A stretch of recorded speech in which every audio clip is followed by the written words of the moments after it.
하나님 아버지, 어둠은 빛과 동행할 수 없고 사망은 생명과 함께할 수 없으며 진리는 불의와 손을 잡을 수 없습니다.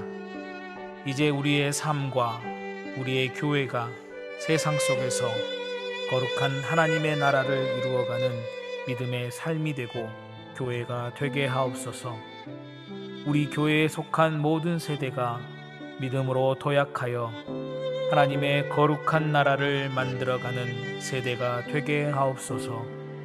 예수님의 이름으로 기도합니다. 아멘.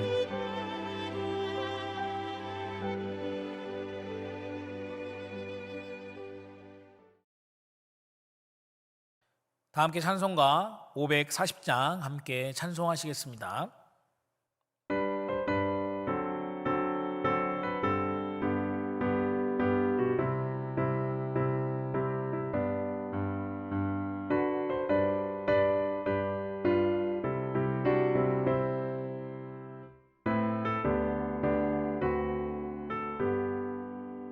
주의 음성을 내가 들으니 사랑한단 말일세. 믿는 마음으로 주께 가오니 나를 영접하소서. 내가 매일 십자가 앞에 더 가까이 가오니 구세주의 나를 정케 하소서. 주여 넓으신 은혜 베푸사 나를 받아주시고 나의 품은 뜻 주의 뜻같이 되게 하여 주소서. 내가 매일 십자가 앞에 더 가까이 가오니 구세주의 흘린 고백 비로소 나를 정케 하소서.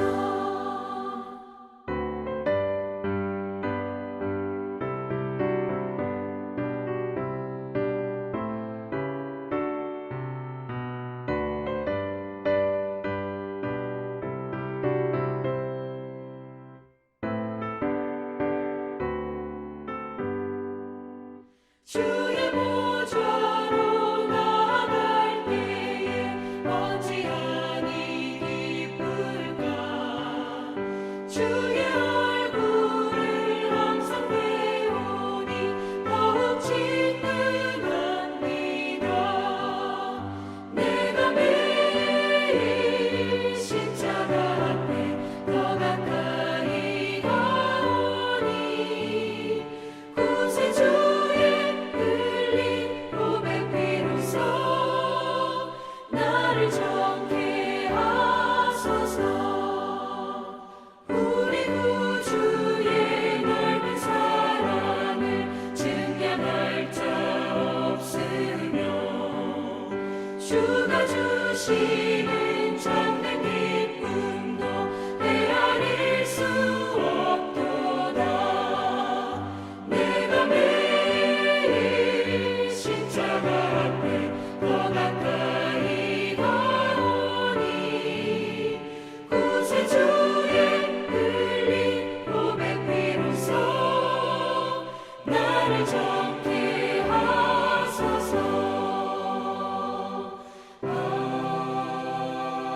아멘.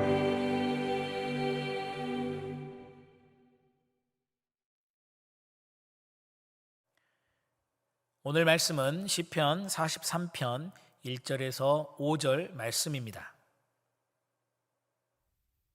시편 43편.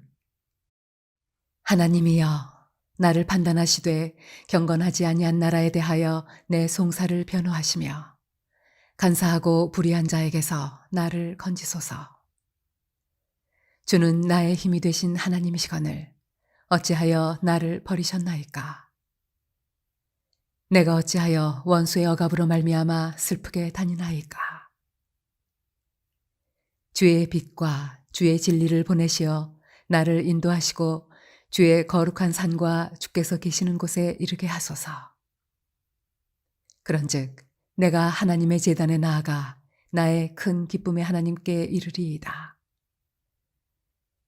하나님이여, 나의 하나님이여, 내가 수금으로 주를 찬양하리이다. 내 영혼아, 내가 어찌하여 낙심하며 어찌하여 내 속에서 불안해하는가? 너는 하나님께 소망을 두라. 그가 나타나 도우심으로 말미암아 내 하나님을 여전히 찬송하리로다. 오늘 함께 읽으신 본문에 대해서 성경을 연구한 학자들은 앞장인 42장과 한 묶음의 시라고 이야기합니다. 보통 시들은 표제가 있는데 43편은 표제가 없고, 또한 42장의 5절과 11절 그리고 본문 마지막 절이 똑같이 반복되고 있는 것에 의해서 그렇게 분석합니다. 사실 성경의 학자들은 본장의 배경을 몇 가지로 추정하고 있지요. 하나는 하나님의 징계로 이 바벨론의 포로가 되어 예배를 하지 못하는 그런 상황에 놓여 있는 상황. 또 다른 상황은 이 다윗이 압살롬의 반역을 피해서 도망다니는 가운데 지었던 시를 후대의 이 고라 자손들이 수집해서 이렇게 예배에 사용했다라고 이야기합니다. 그러나 여러분, 이 시의 배경이 어떠하든 시편의 저자가 예배를 간절히 사모하는 이 고백을 했다는 점에서 그런 참된 예배자의 삶을 살아온 사람이었을 것이라 라고 어제 우리가 함께 말씀을 나누었습니다. 그런데 이 배경이 어떠하든지 한 가지 공통점은요, 이렇게 예배를 간절히 사모하는 사람의 삶에도 여전히 고난이 있다는 것입니다. 하나님의 징계로 바벨론의 포로가 되었다고 해도 압살롬의 반란으로 인해서 도망하는 신세가 될 수밖에 없었던 다윗의 경우에도, 하나님께 참된 예배를 드리며 살아온 경우라고 해도 모두 자신의 삶 가운데 2절과 같은 고백을 하게 되는 순간이 모두 찾아오게 된다는 것입니다. 시편의 기자가 2절에서 이렇게 고백하고 있습니다. 주는 나의 힘이 되신 하나님이시거늘 어찌하여 나를 버리셨나이까? 내가 어찌하여 원수의 억압으로 말미암아 슬프게 다니나이까? 주님의 말씀대로 주님의 뜻대로 살아온 나의 삶에 어떻게 이런 일이 있습니까? 어찌하여 나의 평온한 삶이 깨지고 포로와 같은 도망자와 같은 삶을 살게 되었습니까? 하면서 이렇게 주님께 탄식하는 내용입니다. 마치 여러분 욥의 곱과 흡사하지 않습니까? 욥도 그렇고 시편의 저자도 그렇고 모두 주님을 신뢰하고 주님을 따르던 삶을 살아온 사람들인데 이해할 수 없는 일이 자신의 삶에서 일어나는 것입니다. 여러분, 그런데요, 사실 지난번 욥기를 우리가 함께 나눌 때에도 우리는 우리 인생 가운데 예고 없이 찾아오는 고난의 시간을 우리가 함께 묵상하지 않았습니까? 우리 인생 가운데 일어나는 일 중에 우리가 몇 프로나 이해하면서 살아가고 있을까요? 우리는 우리의 인생의 많은 부분을 안다고 생각하면서 살아가고 있지만 사실 아는 것이 별로 없다는 것입니다. 당장 몇 초 후에 일어날 앞날도 모르는 것이 바로 우리의 인생입니다. 그리고 이미 지나버린 시간 속에서 일어난 일들도 우리가 전혀 이해하지 못하는 그런 일들이 부지기수라는 것이죠. 우리 삶과 직접적인 연관이 없다고 생각하기에 그렇게 지나쳐 버리는 것이지, 그것을 다 이해하고 지나쳐야만 한다면 우리의 생각은, 우리의 머릿속은 아마 터질 듯이 복잡할 것입니다. 아마 우리가 감당할 수 없을 것이라는 것이죠. 그래서 우리는 모든 것을 이해할 수 없는 그 존재라는 것을 자각해야 한다는 것입니다. 존재 자체가 이해하고 싶어도 이해할 수 없는 존재임을 우리가 인정하고 수긍해야 한다는 것입니다. 그런데요, 인간은 사실 아는 것에 매달릴 때가 많이 있죠. 일어나는 현상에 대한 원인과 이유를 밝히려고 할 때가 굉장히 많다는 것입니다. 인간의 삶의 대부분을 우리는 이 아는 것에, 아는 일에 쓴다고 해도 과언이 아닐 것입니다. 여러분, 모든 학문을 보십시오. 연구를 보십시오. 원인을 분석하고 이유를 알아가는데 온 힘을 쏟고 있지 않습니까? 여러분, 그런데 인간이 왜 이 아는 것에 집착하는지 아십니까? 여러분, 정보를 관장하는 국가기관에서 하는 말이 있습니다. 바로 아는 것이 힘이다. 그렇습니다. 여러분, 아는 것이 바로 힘을 상징하기 때문입니다. 더 많이 아는 사람이 더 많은 힘을 소유하게 되는 구조이죠. 유효한 정보를 많이 가지고 있는 쪽이 더 유리합니다. 전쟁에서도 그렇습니다. 상대방에 대한 정보를 더 많이 가지고 있는 쪽이 승리하게 됩니다. 그렇기 때문에 정보를 수집하는 이 국가기관이 매우 중요한 것입니다. 아는 것이 힘과 관련이 있기 때문에 인간들은 아는 것에 집착하게 되어 있습니다. 그런데 인간이 알고자 하는 힘을 소유하고자 한 것은 창세기로 거슬러 올라갑니다. 여러분, 선악과가 어떤 과실입니까? 선악을 알게 하는 나무의 열매입니다. 선악을 알게 하는 나무를 The Tree of Knowledge of Good and Evil 이렇게 영어로 이야기하는데요. 여기 knowledge가 바로 지식, 아는 것을 뜻합니다. 그래서 인류가 최초로 죄를 범하는 것은 바로 이 선악을 알게 하는 지식나무의 열매를 따먹은 것입니다. 하나님과 동등한 알매 수준에 이루고자 한 것이죠. 그래서 사단도 하와를 유혹할 때 이렇게 말합니다. 창세기 3장 5절입니다. 너희가 그것을 먹는 날에는 너희 눈이 밝아져 하나님과 같이 되어 선악을 알 줄 하나님이 아심이니라. 하나님과 같은 동등한 능력을 가질 수 있게 된다고 유혹했습니다. 하나님처럼 그 힘을, 지식의 힘을 소유하게 될 것이라고 유혹했던 것입니다. 사단의 유혹을 받은 하와의 마음을 들여다보게 하는 것이 바로 창세기 3장 6절인데요.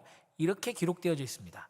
여자가 그 나무를 본즉 먹음직도 하고 보암직도 하고 지혜롭게 할 만큼 탐스럽기도 한 나무인지라.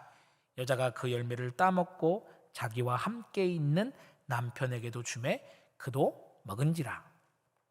여러분, 하와가 무엇을 보았습니까? 열매를 본 것이 아닙니다. 나무를 보았습니다. 지식의 나무를 보니까 먹음직스럽고 보암직하고 지혜롭게 할 만큼 탐스러운 나무였다라고 성경은 말씀하고 있습니다. 그 나무를 보고 열매를 따먹은 겁니다. 보통 열매를 보고 열매를 따먹지 나무를 보고 먹는 것은 아닙니다. 그런데 성경은 하와의 눈이 나무를 보았다라고 명확하게 말씀하고 있습니다.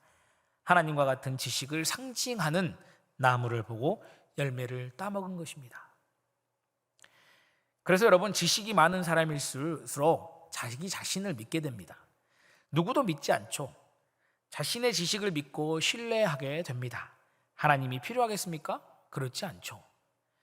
그렇기 때문에 여러분, 그 유명한 이어령 박사님은 이런 말을 남겼습니다. 지식에서 영성으로. 그의 유명한 책의 제목이죠. 주님을 따른다는 것은 지식을 내려놓는다는 것을 의미한다는 것입니다. 주님을 믿는다는 것은 주님을 아는 것은 머리로 하는 것이 아니라 마음으로 하는 것이다 라는 것을 알려주고 있는 것입니다. 하나님을 아는 것은 마음으로 알아가는 것이라는 것입니다. 여러분, 원인과 이유를 우리가 아예 모르고 살다는 것은 아닙니다. 원인과 이유를 아는 것도 매우 중요합니다. 하나님께서 행하는 일, 하나님께서 이루어 가시는 그 일에 대한 이유를 우리가 알아야 합니다. 그리고 하나님께서 왜 이렇게 하셨는가에 대해서 그 원인도 알아야 합니다. 그러나 그것보다 더 중요한 것이 있다는 것이죠. 원인과 이유를 아는 것보다 더 우선하는 것을 바로 오늘 시편의 저자가 우리에게 알려주고 있는 것입니다. 본문 3절에서 5절에 이르러 하는 저자의 고백이 이렇게 되어 있습니다. 주님, 나를 인도하여 주시옵소서. 내가 여전히 주님을 예배하고 찬양하겠습니다. 나의 영혼의 소망을 주님께 두겠음은 주님께서 나를 도우심이고 그로 인해 주님을 찬송하겠나이다. 아멘. 시편의 저자의 고백 속에서 우리는 그의 신앙의 근본을 발견할 수 있습니다. 그리고 이런 고백을 할 수 있게 하는 그의 신앙이 원인과 이유를 아는 것보다 더 우선한다는 것이죠. 여러분, 아는 것 그리고 지식에 집착하게 되면 그 위에 계시면서 모든 것을 주관하시는 우리 주님을 온전히 바라볼 수 없게 됩니다. 하와가 그랬습니다. 지식의 나무를 바라보았기 때문에 그의 눈이 하늘로 향하지 못했던 것이죠. 그 나무에 집착했기 때문에 그 나무의 열매를 먹지 말라고 하신 주님을 바라보지 못했다는 것입니다. 만약 하와가 하나님께 집중하고 하나님을 바라보았다면 지식의 나무가 아무리 먹음직스럽고 보암직하고 지혜롭게 할 수 있게 보인다고 할지라도 그 나무 열매에 손을 대지는 않았을 것입니다. 먹으면 반드시 죽으리라고 하신 그 하나님의 말씀을 명확하게 기억하고 죄의 길에 들어서지 않았을 것입니다. 그러나 하와는 그렇지 못했던 것입니다. 여러분, 우리가 주님을 신뢰하면 원인과 이유에 집착하지 않을 수 있습니다. 그러나 원인과 이유에 집착하기 시작하면 주님을 신뢰하지 못하는 불신에 이르게 되고 원망하게 되는 것입니다. 우리는 모든 것을 알 수 없는 존재로 창조되었기 때문에 하나님을 신뢰하고 그분께 우리의 소망을 두어야 할 줄로 믿습니다. 우리는 하나님을 신뢰하고 하나님께 소망을 두고 살게끔 창조된 것을 우리가 기억하고 살기를 원합니다. 그러므로 도저히 이해할 수 없는 상황 가운데서도 모든 것을 주관하시는 우리 하나님을 믿고 신뢰하며 나아가시는 삶을 사시기를 축복합니다. 모든 것 위에 계시며 주관하시며 운행하시는 그 하나님의 역사하심에 소망을 두고 살아가시는 모든 분들 되시기를 예수님의 이름으로 축복합니다. 아멘. 기도하겠습니다. 사랑해 주님 감사합니다. 우리의 인생의 모든 순간에도 늘 함께해 주시고 인도해 주시니 감사합니다. 하나님, 우리가 인간의 나약함과 한계성을 늘 기억하게 하시고 주님을 신뢰하고 주님께 소망을 두고 살아가는 믿음의 삶을 살 수 있도록 인도하여 주시옵소서. 우리 소렘교회는 또한 은퇴와 청빙을 위해서 우리가 합심으로 기도하고 있습니다. 주님께서 이끌어 주시는 아름다운 시간 되게 하여 주시고 주님께 소망을 두었을 때 모든 일을 주관하시는 하나님의 능력을 발견하는 시간 되게 하여 주시옵소서. 사랑하는 위 목사님의 영과 육이 강건하게 하시고 늘 주님이 주시는 세임과 능력으로 이 목회 사역의 마무리를 잘 해가해 나가실 수 있도록 인도하여 주시옵소서. 서림의 온 공동체가 주님께서 세우신 영적 질서에 따라 기도의 통역에 순종하며 나아가는 공동체가 되게 하여 주시옵소서. 모든 것 감사드리오며 예수님 이름으로 기도드립니다. 아멘.